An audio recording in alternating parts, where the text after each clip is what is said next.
السلام عليكم ورحمة الله وبركاته إن الحمد لله والصلاة والسلام على من لا نبي بعده وعلى آله وصحبه ومن والاه সম্মানিত দর্শক এই মুহূর্তে কাছে দূরে দেশে বিদেশে যে যেখান থেকে শরীফ হজ গ্রুপ নিবেদিত নেক্সাস টেলিভিশন পরিবেশিত দিনই অনন্য লাইভ আয়োজনে যুক্ত হয়েছেন বা যুক্ত হবেন সবাইকে জানাচ্ছি অনেক অনেক মোবারকবাদ। প্রিয় দর্শক, বৃষ্টি হচ্ছে। বৃষ্টি বাংলা শব্দ, আরবি মাতার, গাইস ইত্যাদি শব্দে কোরআনে আল্লাহ সুবহানাহু ওয়া তাআলা বর্ণনা করেছেন, সুন্দরভাবে উপস্থাপন করেছেন বৃষ্টি সম্পর্কে। বৃষ্টি আল্লাহ সুবহানাহু ওয়া তাআলার বিরাট নিয়ামত। সঠিক সময় এক পশলা রহমতের বৃষ্টি বর্ষণ এনে দিতে পারে মন ভরা তৃপ্তি। যেমন আল্লাহ সুবহানাহু ওয়া তাআলা কোরআনে কারীমের সূরা ইব্রাহিম ১৩তম পারার হাফিজে কোরআন শরীফের ১৮তম পৃষ্ঠায় চমৎকার করে বলেছেন, হুয়াল্লাযী খালাকাস সামাওয়াতি ওয়াল আরদ, তিনি আল্লাহ যিনি আকাশ জমিন সৃষ্টি করেছেন। ওয়া আনজালা লাকুম মিনাস সামাই মাআন ফাআখরাজা বিহি মিনাস সামারাতি রিজকাল লাকুম, তিনি আকাশ থেকে বৃষ্টিপাত ঘটিয়ে তোমাদের জীবিকার জন্যে বিভিন্ন ধরনের ফলমূল উৎপাদন করেন। সুবহানাল্লাহ। এই বৃষ্টি রহমতের। একই সময় একইভাবে অনেক সময় বৃষ্টি গজব হিসাবে বর্ষিত হয়। যেমন কোরআনে কারীমের সূরা আরাফ ৮ম পারা হাফিজে কোরআন শরীফের ২০তম পৃষ্ঠায় এভাবে আল্লাহ তাআলা বর্ণনা করেছেন, যখন বৃষ্টিটা গজব হিসাবে বর্ষিত হয়, কোরআনের ভাষায় বক্তব্যটি হচ্ছে, ওয়া আমতারনা আলাইহিম মাতারা ফানজুর কাইফা কানা আকিবাতুল মুজরিমিন, আর আমি তাদের উপরে বর্ষণ করলাম বৃষ্টি, ফানজুর, সুতরাং দেখো অপরাধীদের পরিণতি কেমন হয়েছিল। তাহলে বৃষ্টি কখনো রহমত হিসাবে বর্ষিত হয়, কখনো গজব হিসাবে বর্ষিত হয়। কখন রহমত হিসাবে, কখন গজব হিসাবে বর্ষিত হয়। বৃষ্টির সময় করণীয় কি? দোয়া কি করেছেন? বৃষ্টিতে ভিজেছেন রাসূলুল্লাহ সাল্লাল্লাহু আলাইহি ওয়াসাল্লাম? এই বিষয়কে সামনে রেখে আজকের চমৎকার সময় উপযোগী টপিক হচ্ছে পবিত্র কোরআনে বৃষ্টির বিবরণ। এই বিষয়ে আমরা চমৎকার আলোচনা শুনব এবং আপনাদের জিজ্ঞাসিত প্রশ্নের দালিলিক সুন্দরভাবে জবাব জানব আপনাদেরই পরিচিত প্রিয় মিডিয়া ব্যক্তিত্ব, ইসলামী চিন্তাবিদ, গবেষক, লেখক এবং টঙ্গী আন-নূর জামি মসজিদের মোহতারাম খতিব মোহতারাম শেখ আলী হাসান তাইয়্যিব হাফিজাহুল্লাহ। আসসালামু আলাইকুম ওয়া রাহমাতুল্লাহ। ওয়া আলাইকুম আসসালাম ওয়া রাহমাতুল্লাহি ওয়া বারাকাতুহু। হাইয়াকুমুল্লাহ। কেমন আছেন? আলহামদুলিল্লাহ। আপনি কেমন আছেন? বৃষ্টিমুখর এই সময় এই দিনে স্বাগত জানাচ্ছি। আলহামদুলিল্লাহ খাইরান। কষ্ট করে আলা কুল্লি হাল। জি আলহামদুলিল্লাহ। প্রিয় দর্শক, আসুন না সময় উপযোগী এই চমৎকার আয়োজনে আপনিও যুক্ত হওয়ার সুযোগ হচ্ছে স্ক্রিনে প্রদর্শিত নম্বরে সরাসরি ডায়াল করে। আরেকটি উপায় হলো নেক্সাস টেলিভিশন ইসলামিক পেজে আপনি আপনার গুরুত্বপূর্ণ প্রশ্ন জানাতে পারেন। আসুন আমরা আজকের প্রশ্ন পাবার আগে আর টপিকের আলোচনা শুনে আসি। পবিত্র কোরআনে বৃষ্টির বিবরণ কি আসছে? জি মুহতারাম। জি ধন্যবাদ।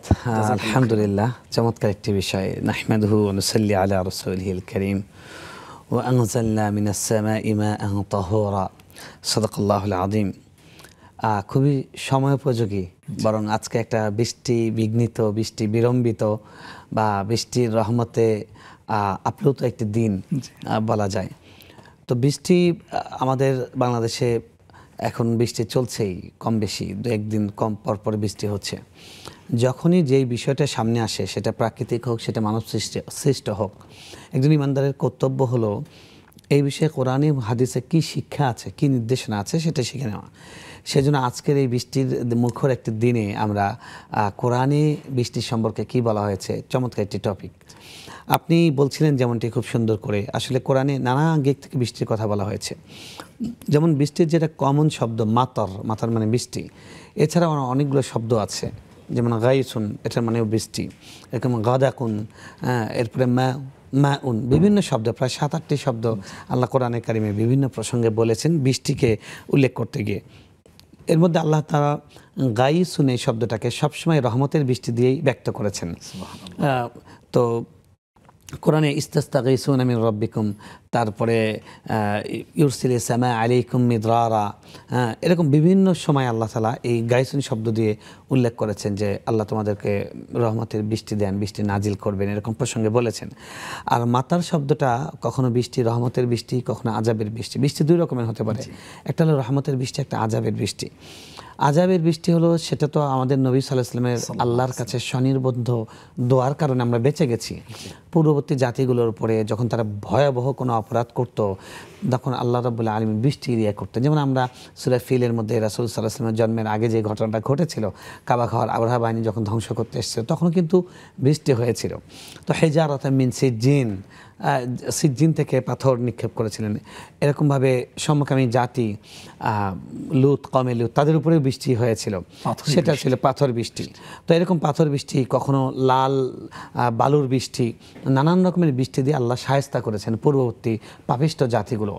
আমাদের নবী সাল্লাল্লাহু আলাইহি ওয়াসাল্লাম সুপারিশ করেছেন, আল্লাহর কাছে খুব করে দোয়া করেছেন, আমার উম্মতকে তারা যতই অপরাধ করুক এই ধরনের শাস্তি যেন, সমূলে ধ্বংসের মতো শাস্তি যেন না দেওয়া হয়। আল্লাহ রাব্বুল আলামিন দয়াময়, তিনি সে দোয়াটা কবুল করেছেন। আলহামদুলিল্লাহ। এই জন্য কিন্তু আমরা বেঁচে যাচ্ছি। না হলে ওই জাতিগুলোর কাজ, যেমন শুআয়ব আলাইহিস সালামের জাতি, তারা ওজনে ফাঁকি দিত, এটাতে বাঙালিরা একদম চ্যাম্পিয়ন, একদম মানে ডিজিটাল স্কেল এসছে, ওটার মধ্যেও ফাঁকিবাজি, যে আপনাকে দেখাবে 100-1000 কিলোগ্রাম আছে, কিন্তু সেখানে আসলে 50 গ্রাম কম দেওয়া আছে।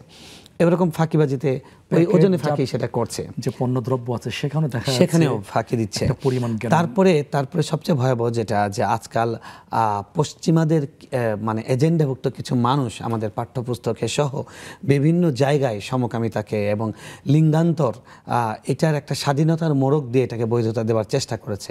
অথচ এই অপরাধে কিন্তু একটি জাতি ধ্বংস হয়েছে বৃষ্টিতে। বৃষ্টি খুব গুরুত্বপূর্ণ পয়েন্ট। ঠিক একই জায়গায় আসছি, দর্শক অপেক্ষা করছেন। আসসালামু আলাইকুম রাহমাতুল্লাহ। ওয়ালাইকুম আসসালাম ওয়া রাহমাতুল্লাহ। হুজুর, আমার 4টা কোশ্চেন ছিল।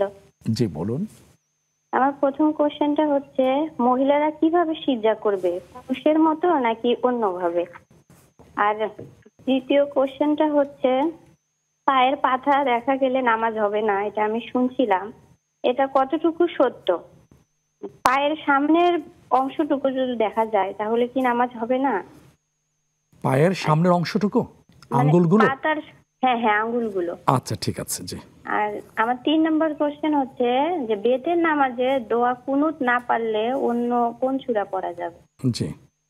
আর আরেকটা কোশ্চেন হচ্ছে, মানে বেতের 3 রাকাত শেষের 1 রাকাতে যে আমরা মানে সূরা ফাতিহার পরে একটা সূরা পড়ে যে আবার আল্লাহু আকবার বলে হাত বাঁধি, তারপরে আবার সূরা ফাতিহা পড়তে হবে নাকি ডাইরেক্ট অন্য একটা সূরা পড়তে হবে? জি। আসসালামু আলাইকুম। হ্যাঁ, অনেক ধন্যবাদ। আমাদের সাথেই থাকুন বোন, আরেকজন দর্শক। আসসালামু আলাইকুম রাহমাতুল্লাহ। ওয়ালাইকুম সালাম ওয়া রাহমাতুল্লাহি ওয়া বারাকাতুহু। হুজুর, আপনারা ভালো আছেন? জি আলহামদুলিল্লাহ, আশা করি আপনি ভালো আছেন।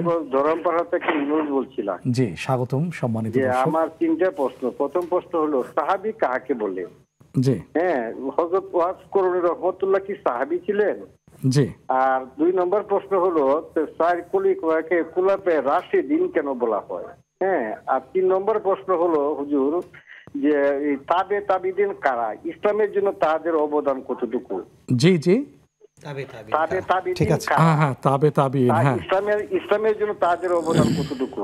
জি, অনেক ধন্যবাদ সম্মানিত দর্শক, আমাদের সাথেই থাকুন, আমরা জানবো ইনশাআল্লাহ। গুরুত্বপূর্ণ পয়েন্টে আমরা ছিলাম। জি মহতারাম, যেটা বলেছেন পাঠ্যপুস্তকে কোরআন সুন্নাহ বিরোধী বিশ্ব সংযোজন, সংখ্যাগরিষ্ঠ বিশ্বাসী মানুষের বিপরীতে গিয়ে তারা এই পচা বিষয়গুলো সংযোজন করছে, এটাও তো পানিশমেন্ট পাওয়ার যোগ্য। মানে ওই যে আল্লাহ তাআলা মানে প্রস্তর বৃষ্টি দিয়ে ধ্বংস করেছিলেন যে জি, জাতি, জি। লুত সম্প্রদায়, যাদেরকে জর্দানের সেই লোহিত সাগরের তীরে ডেড সি, যে জি। ডেড সি, যেখানে মৃত সাগর বলা হয়, আল বাহরুল মাইয়িত, সেখানে যাদের নিদর্শন বিদ্যমান আছে, যে আল্লাহ বলেছেন ফাজআলনা আলিহা সাফিলাহা, উপরের অংশকে নিচের অংশ একদম পুরো জনপদকে উল্টে দিয়েছেন। এটা ছিল তাদের এই পাপের কারণে। অথচ সেই পাপটা কিন্তু আমাদের দেশে আমদানি করার এবং এটা বৈধতা দেওয়ার, আমদানি তো হয়ে গেছে, আল্লাহ মাফ করুক, যারা কুরুচিপূর্ণ লোক তাদের মধ্যে ঢুকে গেছে, কিন্তু এটাকে বৈধতা দেওয়া যেটা একটা অধিকারের বিষয়, বড় হাস্যকর লাগে যে মানে অপরাধকেও অধিকার বলা হচ্ছে। ধরেন অধিকার বললে কি সেটা জায়েজ হয়ে গেল? আমি বলি যে একজন চোর তো চায় যে তার চুরি করার স্বাধীনতা, এই জন্য কি চুরিটা বৈধ হয়ে যাবে নাকি? যে নেশা করে, হ্যাঁ, লাল বোতল খায়, তার কাছে তো এটা মানে বৈধতা সে চায়, এটা বৈধ করে দেয় তাদের মতো লোকেরা, কিন্তু এটাকে বৈধ হতে পারে? এটা তো মানুষের জন্য ক্ষতিকর, ধ্বংসাত্মক। এজন্য এই ধরনের যুক্তিতে যারা দিচ্ছেন তারা কিন্তু ওই আযাবের বৃষ্টি টেনে আনার চেষ্টা করছেন। আমরা দেশবাসীকে তাদের ব্যাপারে সতর্ক করবো এবং আমরা আল্লাহর কাছে তাদের ব্যাপারে হেদায়েত কামনা করি। আমিন আমিন। দেখুন, আল্লাহ রাব্বুল আলামিন আগের জাতিদেরকে বিভিন্ন শাস্তি দিয়েছেন বৃষ্টি দিয়ে, সেটাকে আল্লাহ মাতার শব্দ দিয়ে ব্যক্ত করেছেন। আবার কখনো কখনো মানে পবিত্র বৃষ্টি এইরকম শব্দ দিয়ে আল্লাহ ব্যক্ত করেছেন। তো বৃষ্টি ভালোও হতে পারে, খারাপের জন্য আল্লাহর পক্ষ থেকে উপহার হিসেবে হতে পারে, শাস্তি হিসেবেও হতে পারে। তবে গাইসুন যে শব্দটা কোরআনে এসছে সেটা সবসময় আল্লাহর দয়াময়। আল্লাহ গাইস, আল্লাহ হলেন রহমতকারী। আল্লাহর কাছে রাসূল দোয়া করেছেন, আল্লাহুম্মা আগিসনা গাইসাম মুগাইসা সাহান হানিআম মারিআ সাহান গাদাকা, এরকম দোয়া করেছেন যে আল্লাহ আপনি রহমতের বৃষ্টি আমাদেরকে দান করুন। তো সুতরাং আমরা আল্লাহর কাছে রহমতের বৃষ্টিটাই চাইবো, এবং আল্লাহ আসলে রহমতের জন্য বৃষ্টি নাজিল করেন, যদি না আমরা সেটাকে নিজেদের অপদার্থপনা বা নিজেদের অব্যবস্থাপনার মাধ্যমে সেটাকে আমাদের জন্য বিপদের কারণ না বানাই। যেমন ধরুন এখন যে বৃষ্টিগুলো হচ্ছে, আমাদের একটু বৃষ্টি হলে রাস্তার মধ্যে প্রচণ্ড জ্যাম লেগে যায়, কারণ সেখানে ট্রাফিক সিগন্যাল মানে না, ট্রাফিকরা অনেক সময় দায়িত্ব ঠিকমতো পালন করে না, এবং যারা ড্রাইভিং লাইসেন্স নিচ্ছেন এদের মধ্যে অনেকে আছেন ড্রাইভার হওয়ার যোগ্য না, কিন্তু ভুয়া ড্রাইভিং লাইসেন্স দেওয়া হয়েছে। এগুলো কিন্তু সব আমাদের অর্জন, বিমা কাসাবাত আইদিকুম, আমাদের অর্জনের কারণে রহমতের বৃষ্টিটাও আমাদের জন্য জাহমা নাকমা হয়ে গেছে। তো এরকম এটা আমাদের অব্যবস্থাপনার কারণে। আর বৃষ্টি তো এমন ব্যাপারে আল্লাহ কোরআনে যেটা বলেছেন যে নহি ভি বালাদাম মাইয়িতা, আমি এই বৃষ্টির মাধ্যমে মৃত জনপদকে জীবিত করি। আপনি দেখুন যে যখন তীব্র খরা, মানে কার্তিক মাসে খরার মধ্যে মানে গাছপালার পাতাগুলো হলুদ হয়ে যায়, বিবর্ণ হয়ে যায়, গাছের নিচে তাকালে মানে মাটি ফেটে চৌচির হয়ে যাচ্ছে, সেখানে যখন বৃষ্টি, রহমতের বৃষ্টি নামে, সেই গাছগুলো সজীব হয়ে ওঠে এবং পাতাগুলো দুলতে থাকে, মানুষের হৃদয়ে দোলা দেয়। আল্লাহ বলছেন যে আমি এভাবেই উদাহরণ দিয়ে থাকি মানুষের, যে মানুষ মারা যাবার পরে আল্লাহ যে আমাদেরকে আবার পুনরুত্থান ঘটাবেন। আখেরাতে যারা বিশ্বাস করতে চায় না, যারা মনে করে যে খাওয়া দাওয়া ফুর্তে করা দুনিয়াটা মস্ত বড়, হ্যাঁ, নগদ এই দুনিয়াতে যা আছে সেটাই সত্য, এরপরে আর কিছু সত্য না, এরকম যারা মনে করে, আল্লাহ এই বৃষ্টি দিয়ে আল্লাহ রাব্বুল আলামিন উদাহরণ দিচ্ছেন যে দেখো বৃষ্টি দিয়ে যেরকম আমি মৃত জনপদকে আবার জীবিত করে তুলি, ওরকমভাবে আমি তোমাদেরকে আবার মৃত থেকে আমি জীবিত করবো। মিনহা খালাকনাকুম ওয়া ফিহা নুঈদুকুম ওয়া মিনহা নুখরিজুকুম তারাতান উখরা। আরেকটা বিষয় হলো যে বৃষ্টির সময় কিন্তু কিছু সুন্নাহ আছে রাসূল সাল্লাল্লাহু আলাইহি ওয়াসাল্লাম, সেগুলো যেন আমরা চর্চা করি, শিক্ষা অর্জন করি, সেগুলো যেন আমরা আমল করি। যেমন রাসূল সাল্লাল্লাহু আলাইহি ওয়াসাল্লাম বৃষ্টির সময় দোয়া করতেন, দোয়া কবুল হয়। বৃষ্টি যখন প্রথম শুরু হয় রাসূল সাল্লাল্লাহু আলাইহি ওয়াসাল্লাম সেই বৃষ্টির পানিটা নিতেন, নিয়ে শরীরে গায়ে কাপড়ে লাগাতেন, এটা বলতেন হাদিসু আহদিম বিসুহবাতিল্লাহ, মাত্রই আল্লাহর কাছ থেকে রহমতের বৃষ্টিটা এসছে। তো আমরা এই কাজগুলো করতে পারি, এবং বৃষ্টিটা যেন আমাদের জন্য আযাবে পরিণত না হয়, যেন রাসূল দোয়া শিক্ষা দিয়েছেন, আল্লাহুম্মা সাইয়্যিবান নাফিআ, আল্লাহ উপকারী বৃষ্টি দান করেন। এই কাজগুলো, এই সুন্নাতগুলো আমরা জিন্দা করতে পারি। জাযাকাল্লাহু খাইরান। মুহতারাম, অল্প কথা সুন্দরভাবে বলেছেন। বৃষ্টি সম্পর্কে করণীয় কি আমরা জানবো ইনশাআল্লাহ। একজন দর্শক অপেক্ষা করছেন, যুক্ত করে নিচ্ছি আমরা। আসসালামু আলাইকুম ওয়া রাহমাতুল্লাহ। আসসালামু আলাইকুম। ওয়ালাইকুম আসসালাম ওয়া রাহমাতুল্লাহি ওয়া বারাকাতুহু। হুজুর, আমার চারটা প্রশ্ন আছে। জি বলুন। প্রথম প্রশ্ন হলো যে পবিত্র কোরআন মাজিদের সেজদার আয়াত আরবিতে তেলাওয়াত না করে অনুবাদ পাঠ করলে কি সাজদা দিতে হবে কিনা? জি। দ্বিতীয় প্রশ্ন, যদি অসুস্থতার কারণে রমজান মাসে 10টি রোজা রাখা গেল না, পরবর্তীতে 7টা কাজা আদায় করে বাকি 3টা যদি অনাদায়ী থাকে, মৃত্যুর পরে কি তখনকারের রোজা বিধানটা কি? তৃতীয় প্রশ্ন, জি, ইশরাক সালাত কত রাকাত, ওয়াক্তের শুরু ও শেষ সময় জানতে চাই। জি। চতুর্থ প্রশ্ন, মসজিদের মিম্বারের দ্বিতীয় ধাপের 6 ইঞ্চি নিচে একটি বক্সের উপর কোরআন মাজিদ রেখে পড়া যাবে কিনা? প্রথম ধাপে প্রথম সিঁড়িতে কোরআন রেখে, হ্যাঁ জি। না, প্রথম ধাপে না, আর দ্বিতীয় ধাপে বসা, কিন্তু সামনে একটা বক্সটা নিচু, বক্সটা সমান না, এইখানে রেখে তেলাওয়াত করা যাবে কিনা? আমি বিষয়টা একটু বোঝার চেষ্টা করছি। মেম্বারের দ্বিতীয় ধাপে কেউ বসছেন, এই বসা অবস্থায় ফ্লোরে বাক্স রেখে কোরআন পড়া যাবে কিনা? জি জি, বাক্সটা ঠিক আছে, নিচে, জি বাক্সটা কিন্তু ফ্লোরে বসা অবস্থায় জি জি জি জি ওইটা নিচে বক্সটা থাকে। জি, অনেক ধন্যবাদ ভাইয়া। আমরা জানবো ইনশাল্লাহ। আমাদের হাতে অনেক ফোন কলের প্রশ্ন এসে পৌঁছেছে, তবে এখন নয়, সময় হচ্ছে একটা ছোট্ট বিরতিতে যাবার। ফিরে এসে আপনাদের গুরুত্বপূর্ণ জীবন ঘনিষ্ঠ ফোন কলের প্রশ্ন জানবো। প্রিয় দর্শক, আপনারা দেখছেন শরীফ হজ গ্রুপ নিবেদিত ইসলামী জীবন বিধান অনুষ্ঠান। সময় হয়েছে একটা বিরতিতে যাবার। ফিরে আসছি কিছুক্ষণের মধ্যে ইনশাআল্লাহ।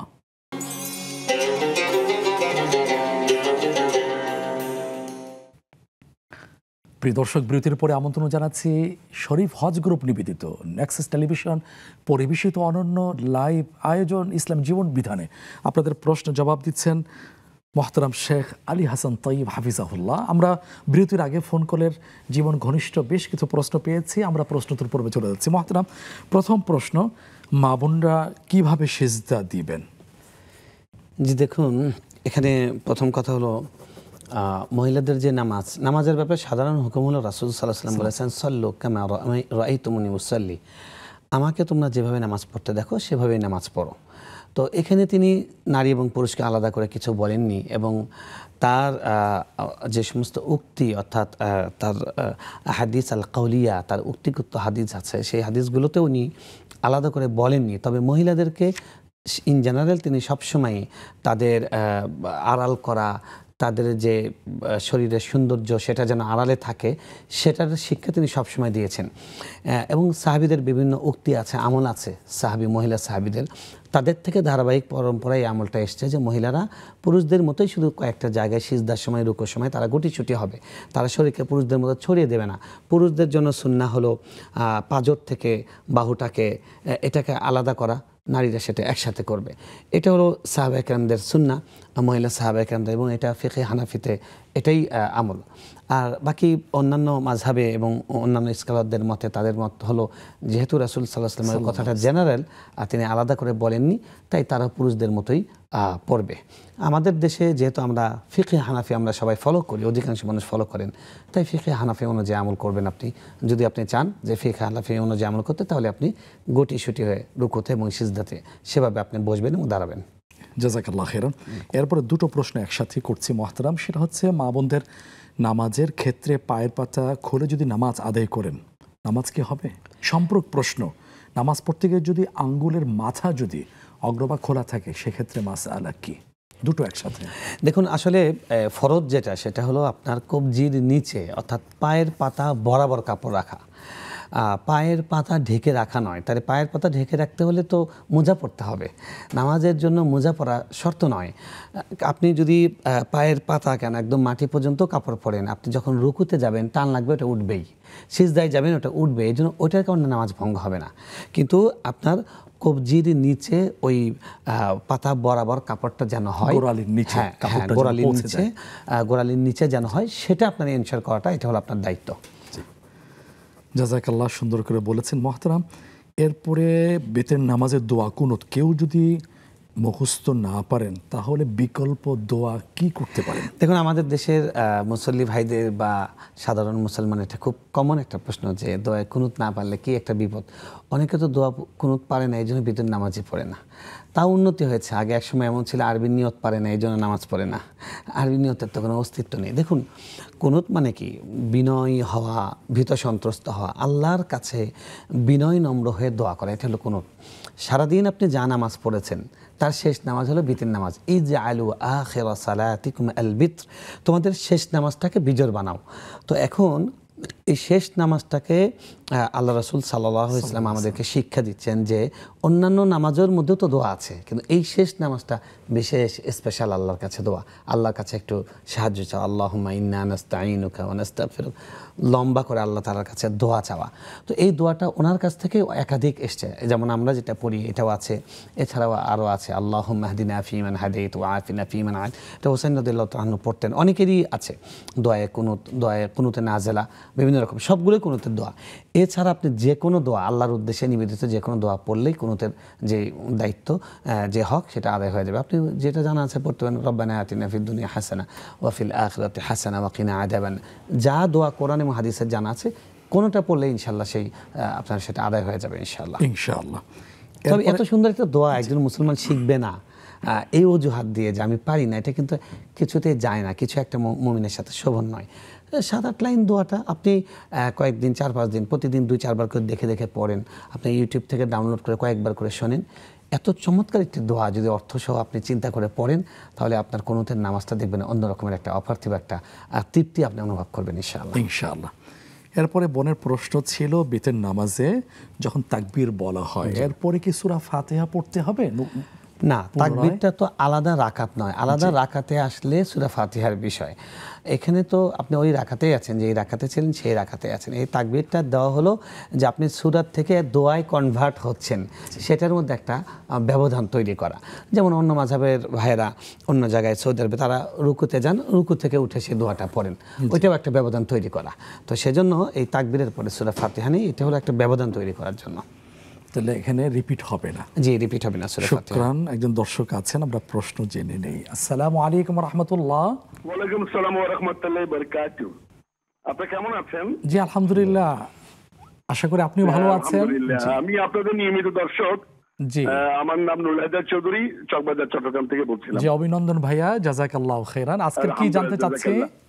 এখন আমার প্রশ্ন হচ্ছে, প্রথম প্রশ্ন হলো যে কোন সুদী ব্যাংকে অথবা কোন সুদী প্রতিষ্ঠান থেকে চাকরি করে বা জব করে উপার্জন করে যদি আমি কোনো বাড়ি বা ফ্ল্যাট বা আমি যদি কোনো কিছু ক্রয় করি, পরবর্তী পর্যায়ে এই ক্রয়কৃত ফ্ল্যাট বা বাড়ি ওখান থেকে ফিরে আসার জন্য শরিয়া কিভাবে ফিরে আসবো?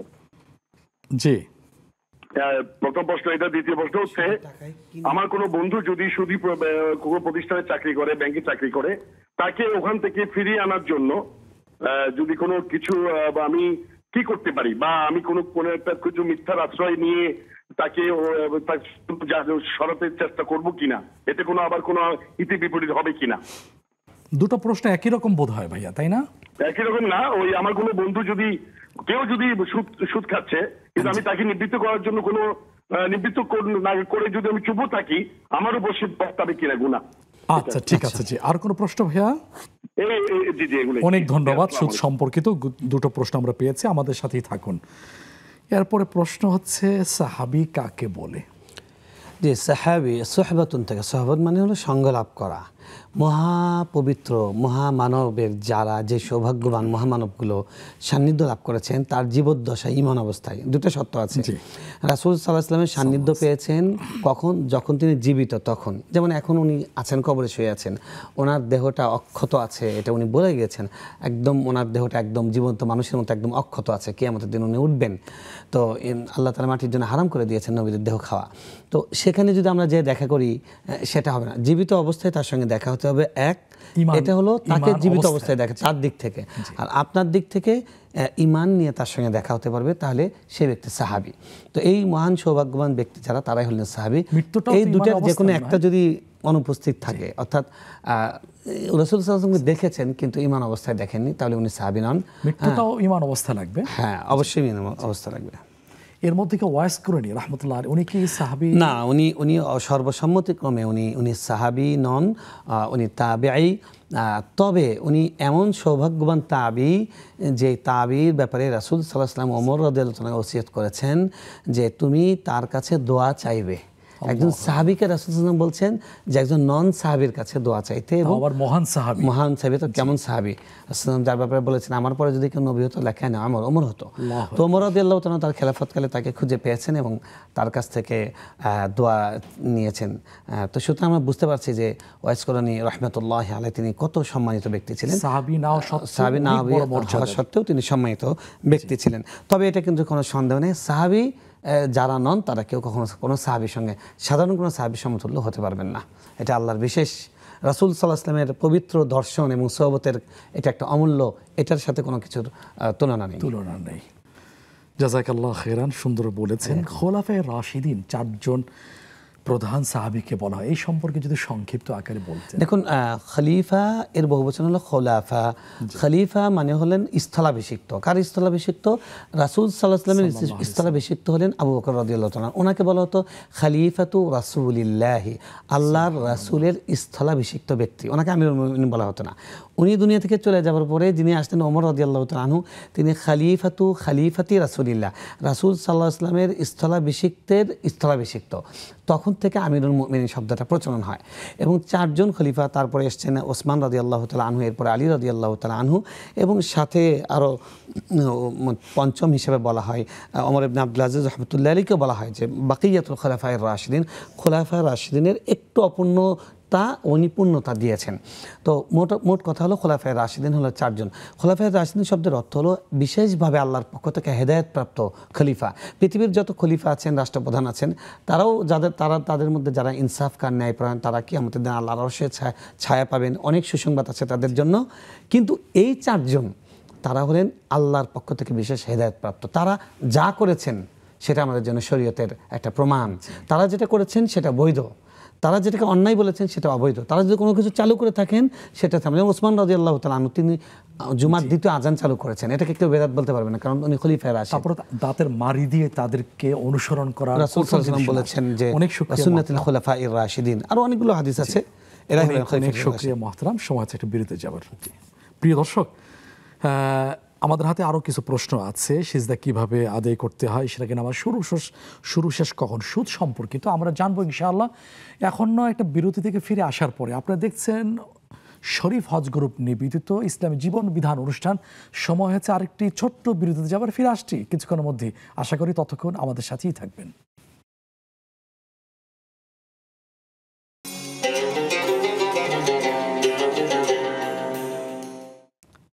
প্রিয় দর্শক, বিরতির পরে আমন্ত্রণ জানাচ্ছি নেক্সট টেলিভিশনের জনপ্রিয় লাইভ আয়োজন ইসলামী জীবন বিধান অনুষ্ঠানে। আপনাদের প্রশ্ন জবাব দিচ্ছেন মোহতারাম শেখ আলী হাসান তাইয়্যিব হাফিজাহুল্লাহ।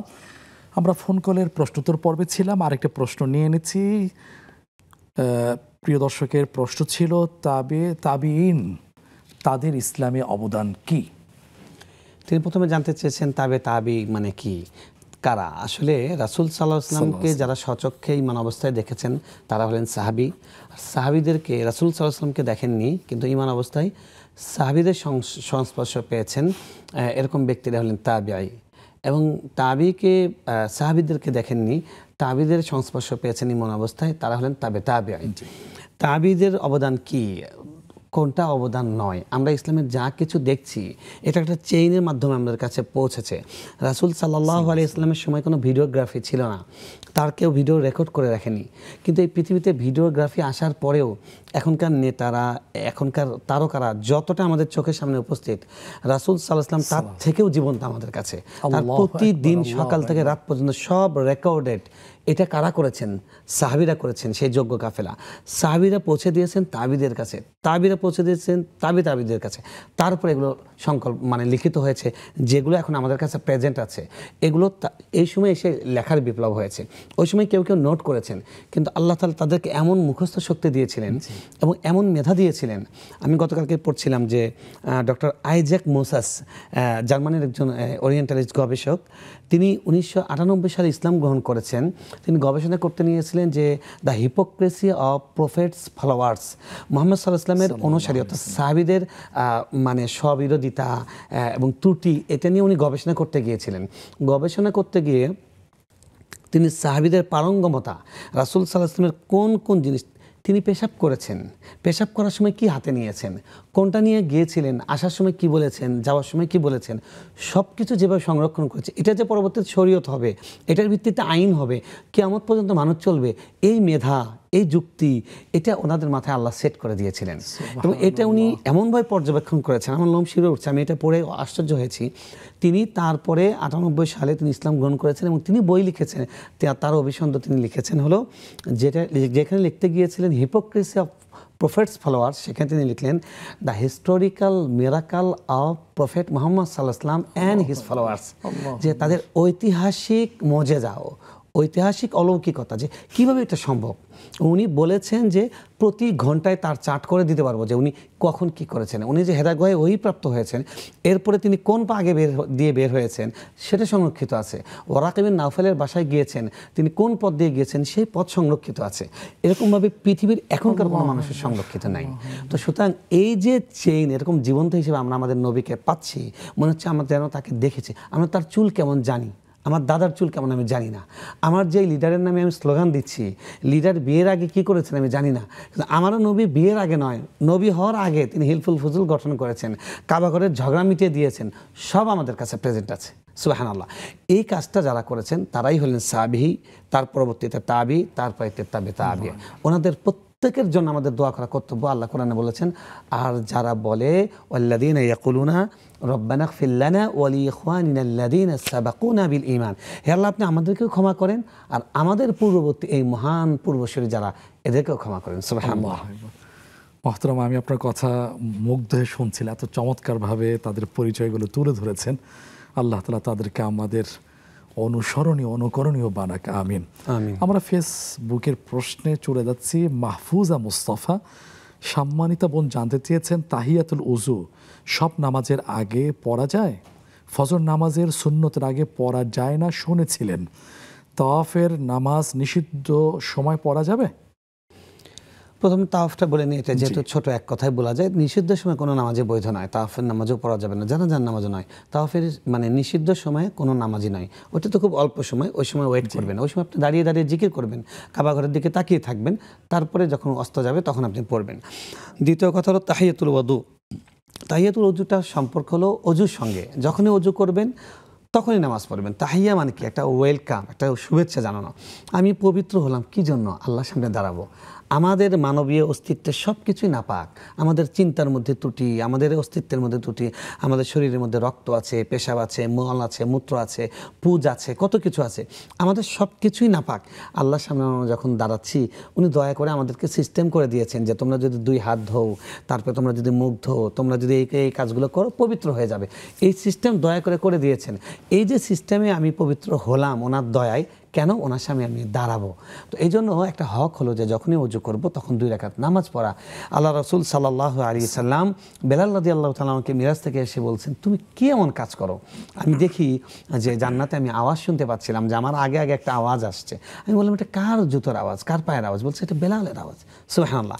রাসূল সাল্লাল্লাহু যে বললেন, বেলাল তুমি কি এমন আমল করো বলো তো? বলেন, ইয়া রাসূলুল্লাহ সাল্লাল্লাহু আলাইহি ওয়াসাল্লাম, আমি স্পেশাল কিছু করি না, তবে যখনই আমি অজু করি 2 রাকাত নামাজ পড়ি। এটা হলো তাহিয়াতুল ওযু। বাকি আমাদেরকে খেয়াল রাখতে হবে, যেটা নিষিদ্ধ সময়, সেই সময়ে এই নামাজটা আমরা পড়বো না। ফজরের সুন্নত, আর ফজরের সুন্নত দেখুন, ফজরের ওয়াক্ত হয়ে যাওয়ার পরে তখন ফজরের নামাজ আর ফজরের আগের সুন্নত নামাজ, এটাই হলো সুন্নাহ। বাকি ওই সময় অন্য নামাজ পড়া যাবে কি যাবে না, এ ব্যাপারে রাসূল সাল্লাল্লাহু আলাইহি ওয়াসাল্লামের স্পষ্ট নাবোধক কোনো নির্দেশনা নাই। এজন্য আলেমদের মধ্যে 2টো মত আছে। আবু হানিফা রাহমাতুল্লাহ আলাইহি সহ ফিকহে হানাফি এবং এক শ্রেণীর আলেমরা তারা বলেন যে এই সময় অন্য কোনো নামাজ পড়বে না। সৌদি আরবের গ্র্যান্ড মুফতি ছিলেন শেখ হোসাইমিন রাহমাতুল্লাহ আলাইহি, উনি সহ আরও অনেক আলেমের মত হলো যেহেতু বারণ নাই, আর এটা সাধারণ বারণের মধ্যে পড়বে না, কারণ এটা ব্যতিক্রমী নামাজ, এটা একটা বিষয়ের সাথে যুক্ত। মহতারাম আছে যে ফজর ওয়াক্ত শুরু হওয়ার পর থেকে শেষ পর্যন্ত 2 রাকাত সুন্নাত, জি 2 রাকাত সুন্নাত, ওনারা এটা জবাব দিয়েছেন যে এটা তার থেকে অ্যাকসেপ্ট। তো আমরা যেহেতু এখানে বাংলাদেশে আমরা অধিকাংশ মানুষ আমরা ফিকহে হানাফি ফলো করি, তাই আমরা ওয়াক্ত হওয়ার পরে আমরা ফজরের নামাজ পড়বো, পরে দোয়া করব। আর এখন যে পড়তে পারবো না তাহিয়াতুল ওযু, এটা নিয়মিত পড়ার কারণে এই সময় না পড়ে আমরা সেই সওয়াবটা পেয়ে যাবো ইনশাআল্লাহ। শুকরান, জাযাকাল্লাহ। সময় আছে আরেকটা বিরতি দিতে যাবার। প্রিয় দর্শক, আপনারা তন্ময় হয়ে শুনছেন মোহতারামের দালিলিক চমৎকারভাবে প্রশ্নের উত্তরগুলো। আমরা আরও জানবো ইনশাআল্লাহ ছোট্ট একটা বিরতি থেকে ফিরে আসার পরে। আপনারা দেখছেন শরীফ হজ গ্রুপ নিবেদিত ইসলামী জীবন বিধান অনুষ্ঠান। সময় হচ্ছে আরেকটি বিরতিতে যাবার, ফিরে আসছি, ততক্ষণ আশা করি আমাদের সাথেই থাকবেন।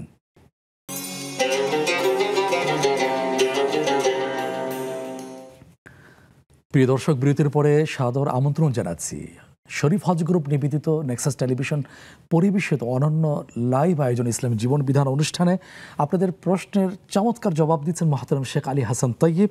আমরা প্রশ্নোত্তর পূর্বে আবার ফিরে যাচ্ছি। মহতারাম, প্রথম প্রশ্ন হচ্ছে, কোরআন কারীমের সিজদার আয়াতগুলো আরবিতে তেলাওয়াত না করে যদি অনুবাদ করেন তাহলে কি সিজদা দেওয়া লাগবে কিনা?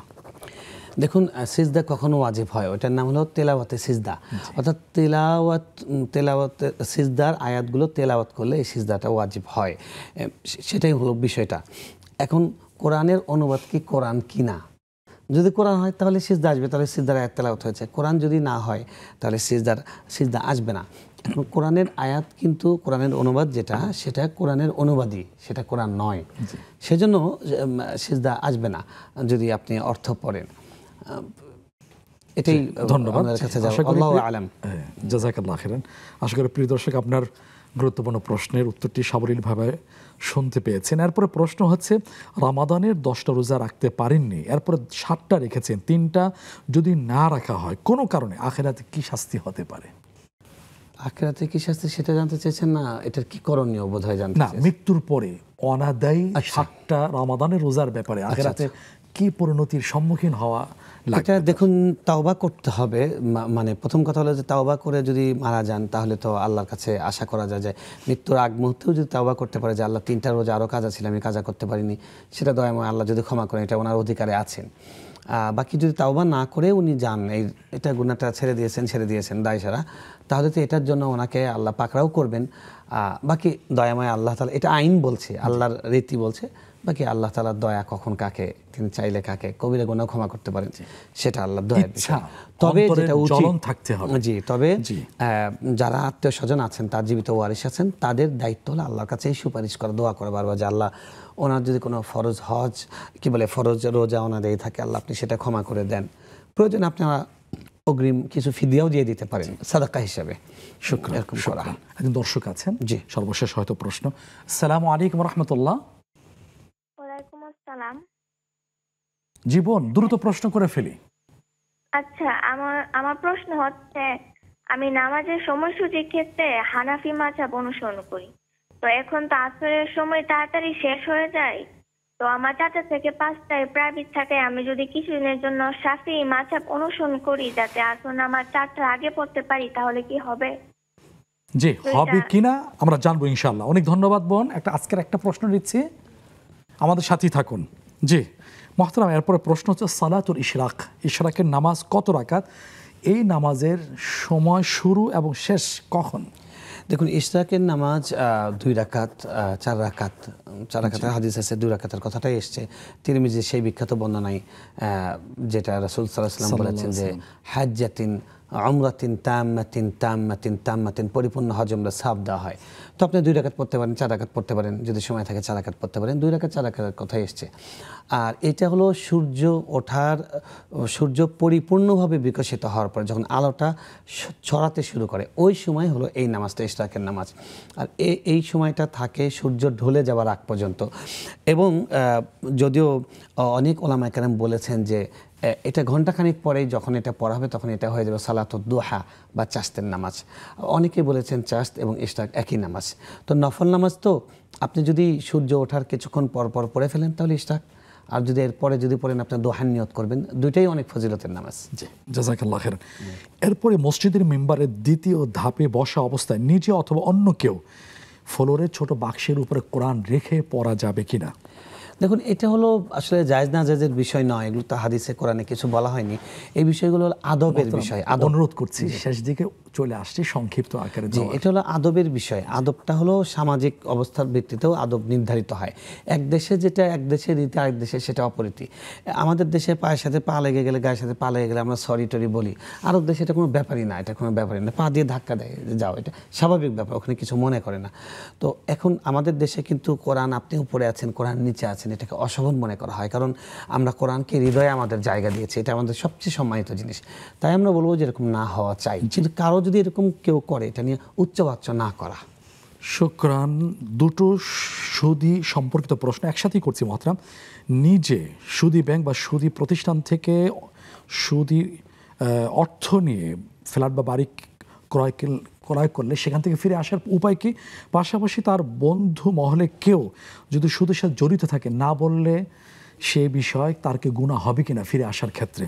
দেখুন, প্রথম কথা হলো যে আপনি যে বাড়ি কিনেছেন সুদের টাকায়, সেটা কিন্তু একটা অবৈধ টাকা, অবৈধ। তো অবৈধ টাকা দিয়ে যদি কিছু কিনেন, সেটা আপনার হস্তগত হয়েছে, কিন্তু আপনি আসলে ইসলামের দৃষ্টিতে সেটা অন্যের, সেটা মালিক নন। তো এই জন্য এখান থেকে ফিরে আসার উপায় কি? আপনি হালাল টাকায় বাড়ি করবেন, এটা আপনি মানে সওয়াবের নিয়ত ছাড়া কোনো গরিব মানুষকে কাউকে দিয়ে দিতে পারেন, নিঃস্ব মানুষকে দিয়ে দিতে পারেন সওয়াবের নিয়ত ছাড়া, যেটা এটা হারাম। ইন্নাল্লাহ তাইয়িব লা ইয়াকবালু ইল্লা তাইয়িব। সেজন্য আর দ্বিতীয় যেটা বলে জড়িত বন্ধুকে সুদ থেকে ফিরে, দ্বিতীয় যে বিষয়টা মানে সুদ বারণ না করলে তার গুনাহ হবে কি? জি, গুনাহ হবে যদি আপনি তাকে বারণ না করেন, কারণ আপনার একটা দায়িত্ব। আল্লাহ রাসূল সাল্লাল্লাহু আলাইহি ওয়াসাল্লাম বলেছেন আন-দীন আন-নাসিহা, তারপরে আমর বিল মারুফ নাহি আনিল মুনকার, এটা ঈমানের একটা রুকন। সুতরাং আপনার বন্ধুকে যদি কখনোই আপনি বোঝাবার চেষ্টা না করেন, বারণ না করেন, তাহলে গুনাহ হবে। আর আপনি আপনার মতো করে বোঝাবার চেষ্টা করবেন। শুকরান, ধন্যবাদ ইনশাআল্লাহ। সর্বশেষ ফোন কলের প্রশ্ন হচ্ছে, হানাফি মাযহাব অনুযায়ী আসরের নামাজ একটু সময় দেরিতে, ডাবল সায় হওয়ার পরে, এখন যেহেতু কোচিংয়ে বা প্রাইভেট পড়তে যাবেন, শাফি মাযহাবকে অনুসরণ করেন, তাহলে আগে পড়ে নেওয়া যায়, কোনটা করবেন, ঠিক আছে কিনা? দেখুন, আপনি চেষ্টা করবেন যে টিউশনি মানে প্রাইভেট পড়তে যাচ্ছেন, এখানে যদি ওয়াক্ত ঢোকার পরে আপনি নামাজটা অগ্রিম পড়ে যেতে পারেন, ওয়াক্ত প্রবেশের পরে, তাহলে তো সবচেয়ে ভালো হয়। আর সেটা যদি না পারেন, দ্বিতীয়ত আপনি চেষ্টা করেন ওখানে আপনি পড়ে নেওয়ার জন্য একটা আপনি হিজাব এক্সট্রা নিয়ে যান, ওখানে বলবেন যে আমি 5 মিনিট সময় আমি নামাজটা পড়ে নিই। টিউশনিতে এটা কেউ বারণ করবেন, আপনি সেটা করুন। সেটা আপনার তো বিকল্প রাস্তা আছেই, কোনো বিকল্প না থাকলে তখন সেটা বৈধতার মানে আদ-দারুরাতু তুবিহুল মাহযুরাত, প্রয়োজন অনেক সময় নিষিদ্ধ জিনিসকে বৈধতা দেয়। তো যেহেতু ওই বিকল্প আছে, আমরা বলবো যে এই বিকল্পে আপনি না যান, ওইটাই আপনি করার চেষ্টা করেন। সেটা যদি না পারেন, তাহলে তখন এই প্রশ্নের ব্যাপারটা আসবে। অনেক শুকরিয়া মোহতারাম, জাযাকাল্লাহ খান। আপনার মাধ্যমে আজকের জীবন ঘনিষ্ঠ অনেক গুরুত্বপূর্ণ প্রশ্ন আমরা পেয়েছি। আল্লাহ আমাদের সবাইকে আমল করার তৌফিক দান করুন। 1-2 বাক্যে আজকের টপিকের উপরে পবিত্র কোরআনে বৃষ্টির বিবরণ সম্পর্কে আমরা বলবো যে বৃষ্টি যখন আসে তখন আমরা দোয়া করতে পারি, এটা আমরা ছেড়ে দিয়েছি, এটা আমাদের ভিতর থেকে হারিয়ে গেছে। বৃষ্টি এলে যেন আমরা দোয়া করি। অনেক শুকরিয়া মোহতারামের কথা থেকে আজকের কথা শেষ করছি। বৃষ্টিতে ভিজেছেন, রাসূল আসলাম দোয়াও করেছেন, কারণ বৃষ্টিতে দোয়া কবুল হয়। আল্লাহ তাআলা আমাদেরকে ওই বৃষ্টি, এই সুন্নাহ আমল করার তৌফিক দান করুন। এই প্রত্যাশা আজ এখানে শেষ করছি। আল্লাহ হাফেজ। আসসালামু আলাইকুম ওয়া রাহমাতুল্লাহি ওয়া বারাকাতুহু।